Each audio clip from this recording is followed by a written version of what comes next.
Naval traditions. Baptism of the ship. Sailors are superstitious people, and there have always been many different rituals and traditions in the Navy. The baptism of a ship is one such tradition. Now, when launching a ship on the water, a bottle of champagne is smashed on its side. But this wasn't always how a launching ceremony was celebrated. Severe Nordic seafarers, or the Vikings, were usually extremely uncompromising when it came to their warships, the drakars. As a sacrifice to the gods, they put captives under the keel. A so-so tradition, isn't it?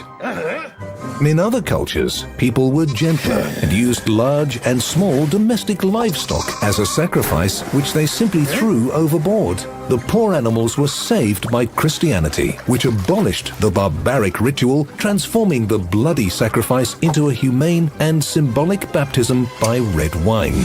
In the 15th and 16th centuries in England, the launching of a ship was almost a national holiday, at which the top officials of the state were present. The most important bishop often performed the ceremony. It was a huge party. Kings established a rule. After toasting for the new ship, they threw a gold bowl overboard, with the crowds cheering on in support.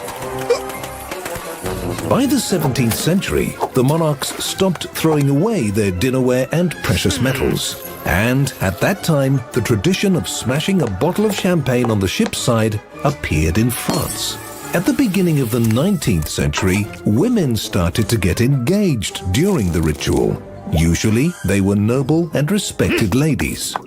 At the same time, the lady who smashed the bottle became the godmother of the ship. There is a case where one Greek steamer was baptized by a 3-year-old girl, the shipowner's daughter. She is the youngest godmother to date. The 20th century was the century of experiments and variations of this rite. For example, fish oil was poured on trawlers, and a block of ice or bottle of water taken from the Arctic Ocean was broken over an icebreaker's side. One Dane baptized his ship for fruit transportation with orange juice. Various mechanisms for smashing were invented.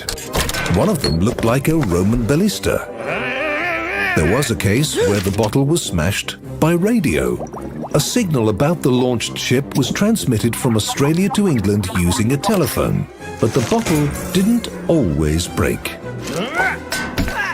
It is believed that an unbroken bottle promises misfortune for the ship. To avoid this, the bottom, not the neck, was notched, thus helping sailors make their own luck.